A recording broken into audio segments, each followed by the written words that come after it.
Sa ating kasalukuyang panahon, ang mga kabataan ay nasa gitna ng mga pagbabago at pagsubok. Sila ang henerasyon na may hawak sa mga susunod na kabanata ng ating kasaysayan. Ngunit, kamusta na nga ba ang ating mga kabataan ngayon?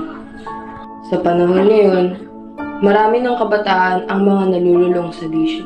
Maagang nagkakaroon ng mga relasyon na dapat ay hindi muna nila pinagtutuunan ng pansin dahil maaari itong makadistract sa kanilang pag-aaral. Ngunit, meron pa rin namang mga kabataan na nagtsatsagang mag-aral. Ngunit minsan, ilan sa kanila ay masyadong nang napipressure. Sa panahon ngayon, napakarami na talagang mga problemang ikinakaharap ang mga kabataan.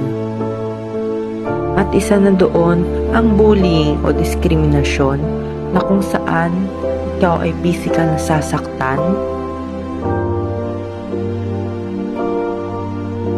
pagtatawanan at pag-uusapan ng kung ano-ano,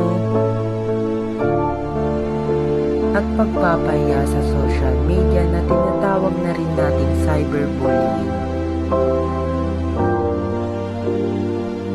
Na isa sa mga nagiging dahilan ng pagbaba ng confidence ng isang tao o pagkakaroon nito ng mga insecurities lalong-lalo na ang mga kabataan sa panahon ngayon.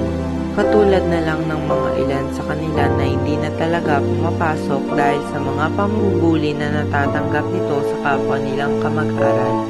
Ang natatanging solusyon na lang na imbis na tayo ay mambuli, mas mabuting hayaan na lang natin sila sa kanilang mga ginagawa. Mahalaga na maunawaan natin ang epekto ng ating mga salita at aksyon sa ibang tao. Sa uli, ang pinakamahalagang solusyon ay ang pagkakaroon ng respeto sa bawat isa.